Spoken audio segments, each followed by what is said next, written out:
Hello दोस्तों, मैं self Srinivas मराठे, motivational speaker, माइंडशिफ्ट trainer और आपका अपना दोस्त। दोस्तों, क्या आप कभी ऐसी लोगों की सफलता को देखकर आश्चर्यचकित हुए हैं? उनके पास वो सब कुछ है जो आप चाहते हैं। वो जब भी बिजनेस मीटिंग में बात करते हैं बहुत कॉन्फिडेंटली बात करते हैं, सोशल पार्टीज में बहुत कंफर्टेबल रहते हैं, उनके पास बेस्ट जॉब होता है, बेस्ट लाइफ पार्टनर होता है, कूलेस्ट उनके फ्रेंड्स होते हैं, बहुत सारे उनके दोस्त होते हैं। लेकिन एक मिनट रुकिए, क्या आपने कभी ये एहसास किया है कि उनमें से बहुत सारे लोग आपसे ज़्यादा क्लेवर नहीं होते हैं या आपसे ज़्यादा एजुकेटेड नहीं होते हैं और नहीं आपसे बेटर लुक उनका होता है, लेकिन उसके बावजूद भी वो इतने सक्सेसफुल कैसे बन पाते हैं? दोस्तों, how to talk to anyone, इस किताब की जो ऑथर है लेल लोवेंडस, वो कहती है इन लोगों के पास लोगों के साथ कैसे पेश आए इसका बहुत ज़बरदस्त स्किल होता है और इस वजह से वो बहुत सक्सेसफुल होते हैं अपने लाइफ में।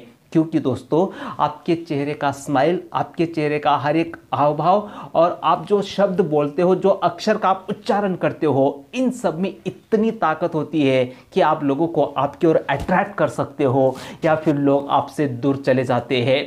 आज इस वीडियो में हम how to talk to anyone, इस किताब में जो सुपर कम्युनिकेशन स्किल बताए हैं उसमें से कुछ कम्युनिकेशन स्किल मैं आपको सिखाऊंगा। इसके लिए मैंने 5 स्टेप्स बनाए हैं। सबसे पहला स्टेप है, क्योंकि दोस्तों देखिए, कम्युनिकेशन स्किल मतलब सिर्फ चटर पटर करना नहीं होता है। कम्युनिकेशन स्किल सीखना मतलब सामने वाले से जब आप बात कर रहे हो, आपके बात करने के तरीके से अगर आप सामने वाले का दिल जीत सकते हो, आपकी उपस्थिति अगर आप वहाँ पे दर्ज करा सकते हो, आपकी बात सामने वाले के दिमाग में आप बहुत अच्छी तरह से बैठा सकते हो, तो इसका मतलब ये है आप कम्युनिकेशन स्किल में बहुत माहिर है। और इसके लिए इस वीडियो में मैंने 5 स्टेप्स बनाए हैं इस किताब में जो स्किल बताए हैं उसको लेकर। सबसे पहले तो बिफोर स्पीकिंग, बोलने से पहले हमें क्या करना चाहिए, कौन सी बातों का हमें ध्यान रखना चाहिए। दूसरा है हाउ टू स्टार्ट, शुरुआत कैसे करें सामने वाले से। उसके बाद जो है नेक्स्ट, कंटिन्यू कैसे रखना है, हाउ टू बी कंटिन्यू, बात को जारी कैसे रखना है। बहुत बार ऐसे होता है कि हमें समझ में नहीं आता है कि अब क्या हम बोले, फिर हम हाँ ओ इस तरह से हम करने लग जाते हैं जिससे सामने वाले को हमसे बात करने में इंटरेस्ट नहीं आता है। नेक्स्ट स्टेप जो हम देखेंगे दोस्तों, अगर सामने वाले से आपको बात नहीं करनी है, सामने वाले के किसी सवाल का जवाब अगर आप नहीं देना चाहते हैं, तो सामने वाले का मुंह कैसे बंद करें, उसका टेक्निक्स होता है, वो स्किल हम इस वीडियो में हम देखने वाले हैं।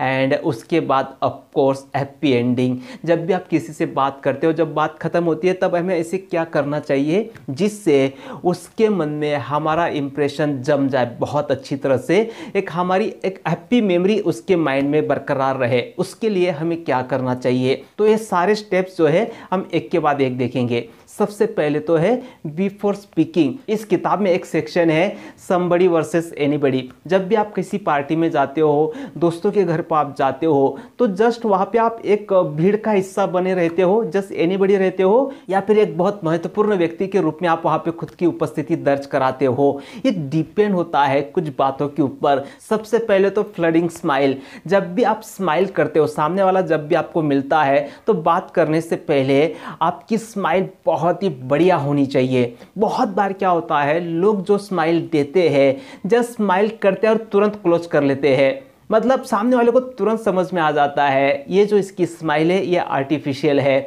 और जस्ट फॉर्मेलिटी को पूरा करने के लिए ये मुस्कुराया। नहीं दोस्तों, जब भी आप किसी से मिलते हो, पहली बात तो तुरंत हंसना नहीं है, पहले उसकी आंखों में आंखें डालना है और उसके बाद आहिस्ता आहिस्ता वो बिग स्माइल होनी चाहिए आपके चेहरे के ऊपर, और फिर वो आहिस्ता आहिस्ता आहिस्ता आपके स्माइल को आपको नॉर्मल करना है और नॉर्मल मूड में आना है। अगर आप तुरंत स्माइल करते हो, तुरंत आपकी स्माइल खत्म कर देते हो, तो इसका बहुत बैड इंप्रेशन पड़ता है सामने वाले के ऊपर। और दूसरा जो पॉइंट है वो है स्टिकी आइज। आपकी आंखें आपको सामने वाले के ऊपर टिका के रखनी है। सिर्फ जब आप बात कर रहे हो उसके पहले ही नहीं, बात करते वक्त ही नहीं, आपकी बात खत्म हो जाती है उसके बाद भी आपकी आंखें जो है सामने वाले के ऊपर आप टिका के रखिएगा। सामने वाला आपको कभी भी इग्नोर नहीं कर सकता। इसका प्रूफ अगर आपको देखना है तो महाराष्ट्र नवनिर्माण सेना के जो अध्यक्ष है राज ठाकरे जी, उनका कोई भी इंटरव्यू आप देख लीजिएगा, पर्सनल इंटरव्यू, जब वो सामने वाले से बात करते हैं तो पूरी तरह से उसकी आंखों में आंखें डाल के बात करते हैं, और जब उनकी बात खत्म हो जाती है उसके बावजूद भी वो अपनी आंखें सामने वाले की आंखों से निकालते नहीं है, पूरी तरह से टिकाए रखते हैं, और सामने वाला गलती से भी इधर उधर नहीं देख पाता है। सामने वाले को पूरी तरह से आपकी तरफ ही देखना है, आपकी उपस्थिति वहां पे दर्ज होती है। तो स्टिकी आइज इसे कहते हैं लेखिका कि आपको शुरुआत करने से पहले उसकी आंखों में आंखें डालना है, उसे पता चलना चाहिए कि यस आप उससे बात कर रहे हो, उससे आप बात करना चाहते हो,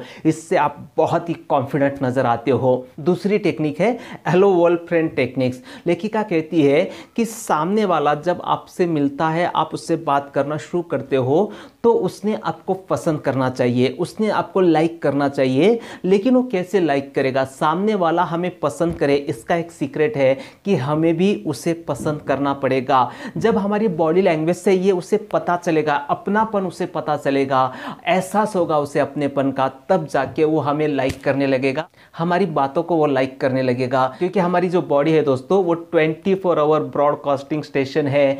यहाँ पे आप जो सोच रहे हो उसका असर आपके पूरे बॉडी पे दिखाई देता है, आपकी बॉडी लैंग्वेज पे दिखाई देता है। तो लेखिका कहती है जब भी आप किसी नए व्यक्ति से भी अगर मिल रहे हो तो मन में एक विजुअलाइज करना है कि वो आपका बहुत पुराना फ्रेंड है, बहुत अच्छा फ्रेंड है। जब आप ऐसा विजुअलाइज करते हो तो आपकी बॉडी लैंग्वेज जो है अपने आप बहुत ही कंफर्टेबल हो जाती है, सामने वाले को आप बहुत कंफर्टेबल महसूस कराते हो, और सामने वाला आपकी बातों को बहुत गहराई से सुनना शुरू कर देता है। नेक्स्ट स्टेप है हाउ टू स्टार्ट। शुरुआत कैसे करनी है किसी से भी बात करने के लिए? तो दोस्तों इसके लिए जो टेक्निक बताती है लेखिका, और वो है मूड मैच टेक्निक। मतलब सामने वाले का जो मूड है उसके मूड से पहले आपको खुद का मूड मैच करना पड़ेगा, उसके मूड के जैसा आपको खुद का मूड बनाना पड़ेगा, और तभी जाके वो व्यक्ति आपसे कंफर्टेबली बात करना शुरू कर देगा। क्योंकि वो बहुत सैड महसूस कर रहा है तो आप एकदम एक्साइटमेंट में अगर उससे बात करोगे ना तो वो मैच नहीं कर पाएगा, आपकी और उसकी बिल्कुल बन नहीं पाएगी। और इसलिए सामने वाले का मूड क्या है, अगर वो बहुत धीरे बोल रहा है, मायूसी से वो बोल रहा है, तो आपको भी बहुत धीरे बोलना है। हाँ, बाद में उससे बात करते वक्त बाद में आप आपके लेवल पे उसे लेकर जा सकते हो। अगर आप बहुत खुश है तो बाद में उसे आप खुशी का एहसास दिला सकते हो, लेकिन शुरू में हम ये नहीं कर सकते। शुरू में तो पहले हमें हमारा मूड जो है उसके मूड से मैच करना पड़ेगा। अगर वो बहुत एक्साइटमेंट में बात कर रहा है तो ऑफकोर्स आपको भी बहुत ही एक्साइटमेंट में बात करना है। अगर वो बहुत एक्साइटेड है और हम बहुत ही धीरे आवाज में उससे बात करने लग गए तो वो अपने आप को आपके करीब नहीं कर पाएगा। तो इसके लिए हमें क्या करना है? बहुत सिंपल टेक्निक है। लेखिका कहते हैं कि सामने वाले का वॉइस सैंपल आप लो, जैसे डॉक्टर लेते हैं ना, हमारा ब्लड का सैंपल लेते हैं, उसी तरह से सामने वाले का वॉइस सैंपल आपको लेना है। जब सामने वाला बोलना शुरू करता है तो पहले ध्यान देना है वो कौन से टोन में बोल रहा है। जिस टोन में वो बोल रहा है उसी टोन में आपको बोलने की शुरुआत करनी है। नेक्स्ट, जब हम अनजान व्यक्ति से बोलचाल शुरू करते हैं तो खुद के बारे में बताते हैं, खुद का नाम बताते हैं, या हम क्या जॉब करते हैं, कौन सा बिजनेस हम करते हैं उसके बारे में बताते हैं,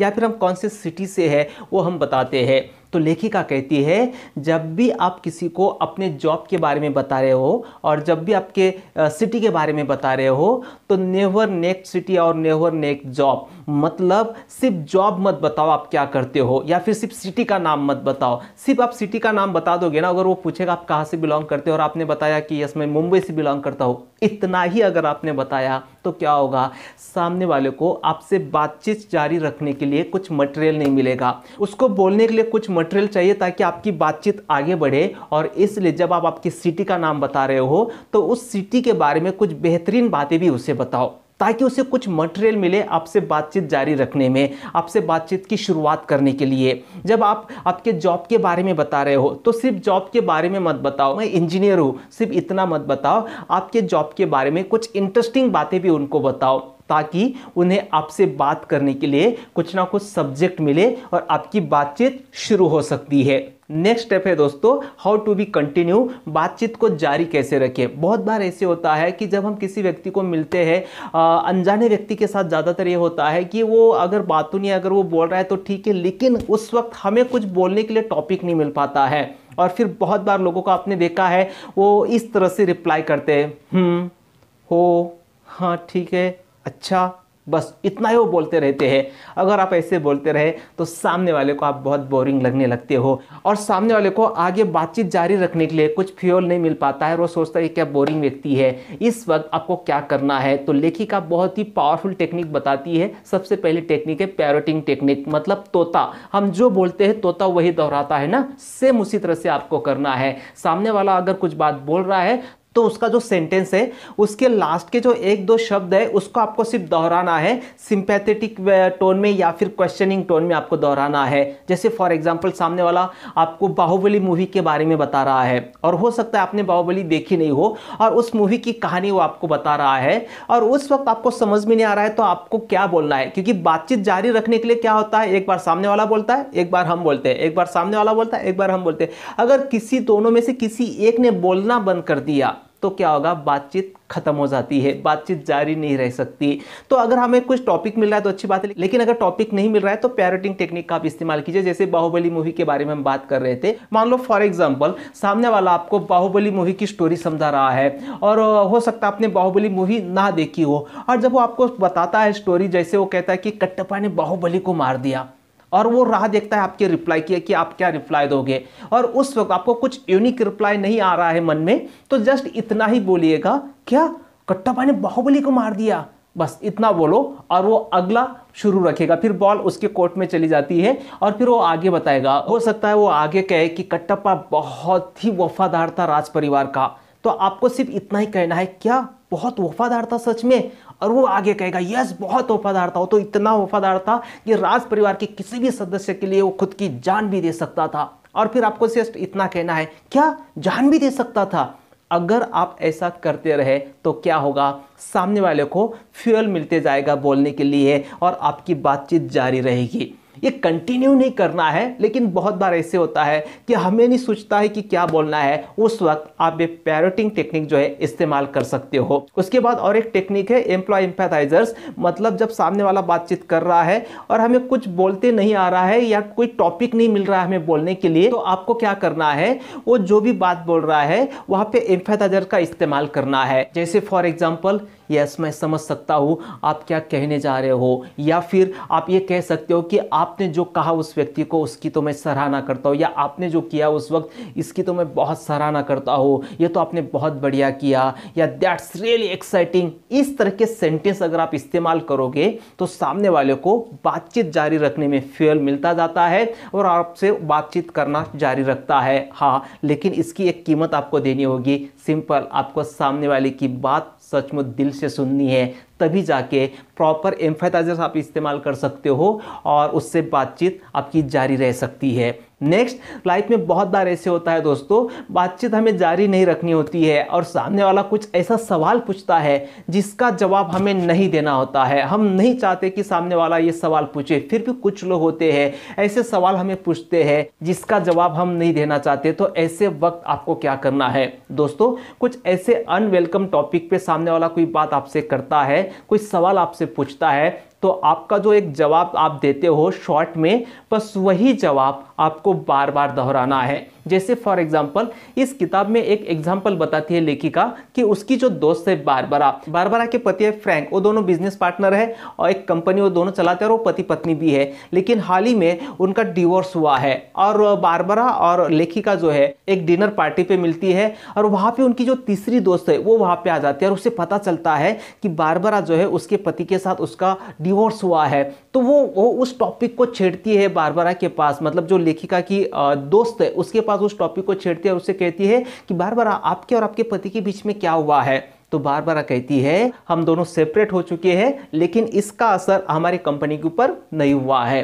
अब वो जो दोस्त है जिसे गॉसिप करना बहुत पसंद है, इधर की बातें उधर करना बहुत पसंद है, वो इस जवाब से सेटिस्फाइड नहीं होती है और फिर से बारबरा को वही सवाल वो पूछती है अलग तरीके से, क्या आप दोनों अभी भी एक साथ काम कर रहे हैं। तो बारबरा पहले जो उसने जवाब दिया था वही जवाब देती है कि हम दोनों अलग हुए हैं, लेकिन इसका हमारी कंपनी के ऊपर कोई असर नहीं हुआ है। नेक्स्ट, फिर से उसकी जो दोस्त है और वही सवाल पूछते हैं कि आप सचमुच अभी भी आप दोनों एक साथ काम कर रहे हो। तो बारबरा फिर से वही जवाब देती है, हम दोनों अलग हुए हैं लेकिन इसका असर हमारी कंपनी के ऊपर नहीं हुआ है। तो फाइनली इस दोस्त को पता चल जाता है कि बारबरा को इस टॉपिक के ऊपर बात नहीं करनी है। मैं ही मूर्ख हूं जो बार बार उसे यह सवाल पूछ रही हूं, और वो तुरंत अपना टॉपिक चेंज कर देती है। ये एक पोलाइट तरीका है दोस्तों सामने वाले को ये जताने का कि मुझे ये टॉपिक पसंद नहीं है और मैं इस पे बातचीत करना नहीं चाहता। जो लीडर होते हैं दोस्तों वो सामने वाले के ऊपर कभी भी गुस्सा नहीं करते हैं, अपनी बात को बेहतर अंदाज में सामने वाले तक वो पहुंचाते हैं। नेक्स्ट स्टेप है दोस्तों हैप्पी एंडिंग। सामने वाले से जब आप मिलते हो, बातचीत होती है आपकी, और जब आप सेपरेट होते हो उस वक्त आपको कुछ ऐसा करना है ताकि आपकी जो मुलाकात है उसके दिलो दिमाग में बनी रहे, आपका एक बहुत ही पावरफुल इंप्रेशन उसके दिमाग में बना रहे। तो इसके लिए आपको क्या करना है, तो लेखिका कहती है नेवर नेक्स्ट थैंक यू, मतलब थैंक यू नहीं बोलना है। सिर्फ उस थैंक यू को अगर आप कपड़े पहनाते हो ना तो वो बहुत बढ़िया रहेगा। मतलब थैंक यू जब आप बोलते हो सामने वाले को, सिर्फ आप सेपरेट होते हो तभी नहीं, बहुत बार में थैंक यू कहना होता है, लेकिन ज़्यादातर लोगों को आपने देखा है जस्ट थैंक यू बोल देते हैं, उसके आगे कुछ भी नहीं बोलते हैं। नो, आपको सिर्फ थैंक यू नहीं कहना है, थैंक यू किस लिए आप बोल रहे हो वो पूरा सेंटेंस आपको बताना है, वो पूरी बात आपको बतानी है कि थैंक यू फॉर कमिंग, आप यहाँ पे आए इसके लिए थैंक्स अ लॉट, मुझे बहुत अच्छा लगा। अगर ये सेंटेंस भी अगर आप बोलते हो और वो भी दिल से बोलते हो ना, तो जब सामने वाला आपसे मिलकर जाएगा उसे बहुत अच्छा फील होगा कि यस मैं एक बहुत अच्छे व्यक्ति से मैं मिला। Thank you for being so sweet, या फिर thank you for being so understanding, thank you for being such a good customer. इस तरह का थैंक यू का रीजन आप देते हो सामने वाले को, तो सामने वाले को सुनने में बहुत अच्छा लगता है और आप सामने वाले को बहुत अच्छे लगने लगते हो। तो दोस्तों how to talk to anyone, ये किताब आपको जरूर पढ़नी है। बहुत ही अमेजिंग टेक्निक्स इस किताब में बताए हैं, 92 टेक्निक्स बताए हैं इस किताब में। अगर आपको कम्युनिकेशंस के बारे में और गहराई से पढ़ना है तो इस किताब को आप जरूर पढ़िएगा, उसकी लिंक मैं आपको डिस्क्रिप्शन में दे दूंगा, वहां से भी आप इस किताब को खरीद सकते हैं। तो दोस्तों मिलते हैं फिर से अगले वीडियो में एक बहुत पावरफुल टॉपिक के साथ। ये वीडियो को देखने के लिए बहुत बहुत शुक्रिया।